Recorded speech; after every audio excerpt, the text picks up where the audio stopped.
America ने आधिकारिक तौर पर रूसी तेल पर लगे प्रतिबंधों पर छूट को और आगे बढ़ा दिया ताकि इंटरनेशनल मार्केट में कच्चे तेल की कीमतों में उछाल को रोका जा सके। साथ ही सप्लाई चेन और व्यवस्थित करने की बात कही गई है। भारत जैसे देशों के लिए जो अपनी ऊर्जा ज़रूरतों के लिए रूस से रियायती दरों पर तेल आयात करते रहते हैं, यह खबर आर्थिक और रणनीतिक रूप से बेहद महत्वपूर्ण है उनके लिए। लेकिन सवाल ये है कि कहीं ये ट्रंप की कोई नई चाल तो नहीं है। चलिए ज़रा इसे विस्तार से इस वीडियो में समझेंगे। नमस्कार, आपके साथ मैं पल्लवी रविंद्र सिंह। देखिए, भले ही हॉर्मुज स्ट्रेट को अमेरिका की तरफ से खोला गया हो, लेकिन अभी भी पूरी दुनिया में तेल और गैस संकट काफ़ी गहरा है। और इसी बीच भारत को रूसी तेल पर काफ़ी अच्छी खबर मिली है।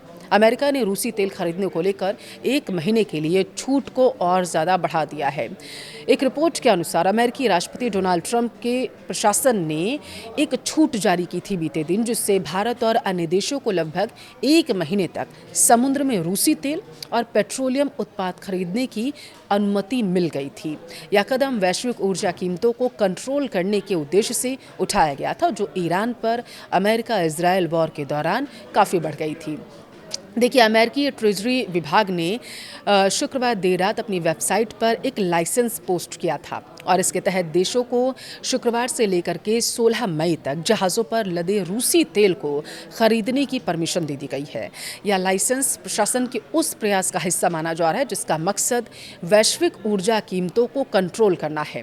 ये कीमतें ईरान पर अमेरिका इजरायल युद्ध के दौरान काफ़ी बढ़ गई हैं। यह लाइसेंस 30 दिवसीय उस छूट की जगह लेता है जो 11 अप्रैल को समाप्त हो गया था। इसमें ईरान, क्यूबा और उत्तर कोरिया से जुड़े लेन देन भी शामिल नहीं हैं।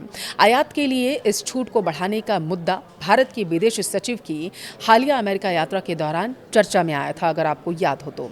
अब ये पता चला है कि भारत अमेरिका के साथ रूसी तेल आयात पर छूट बढ़ाने के विषय पर बातचीत भी कर रहा था, क्योंकि पश्चिम एशिया में युद्ध के बाद सप्लाई चेन में बाधाएं आ गई थी। और यह विस्तार ट्रेजरी सचिव स्कॉट बेसेंट के उस बयान के 2 दिन बाद आया जिसमें उन्होंने कहा था कि वॉशिंगटन उस छूट को नवीनीकृत नहीं करेगा जिसके तहत देशों को अमेरिकी प्रतिबंधों का सामना किए बिना रूसी तेल खरीदने की अनुमति मिली हुई थी। देखिए, रूस के राष्ट्रपति के विशेष दूत किरिल दिमित्रियु ने कहा था कि पहली छूट से 100 मिलियन बैरल रूसी कच्चे तेल की सप्लाई फ्री हो जाएगी, जो लगभग 1 दिन के वैश्विक उत्पाद के बराबर है।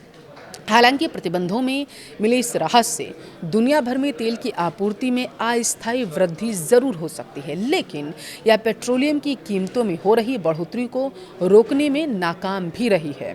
कीमतों में यह उछाल हॉर्मुज स्ट्रेट के आंशिक रूप से बंद होने के कारण आया है।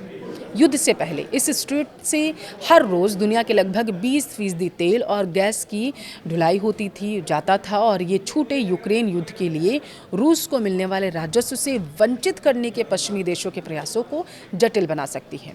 साथ ही वाशिंगटन को उसके अपने सहयोगी देशों के साथ टकराव की स्थिति में भी ला सकती हैं।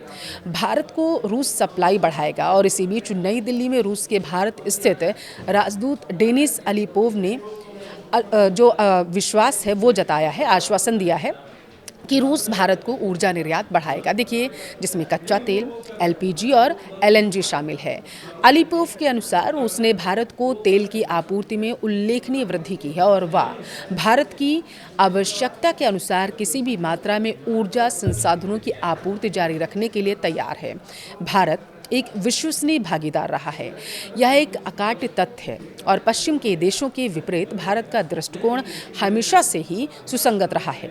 मार्च में कितना खरीदा गया है रूस से तेल, आपको जरा सर वो बताएंगे। दरअसल एक यूरोपीय थिंक टैंक के डेटा से पता चला है कि मार्च में रूस से भारत का कच्चा तेल आयात तेजी से बढ़ा है।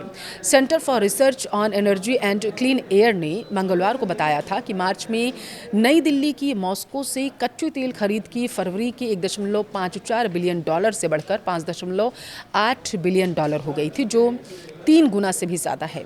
अब एक रिपोर्ट के अनुसार भारत ने मार्च में रूस से लगभग $371 मिलियन का कोयला और $196 मिलियन के तेल उत्पाद भी आयात किए थे।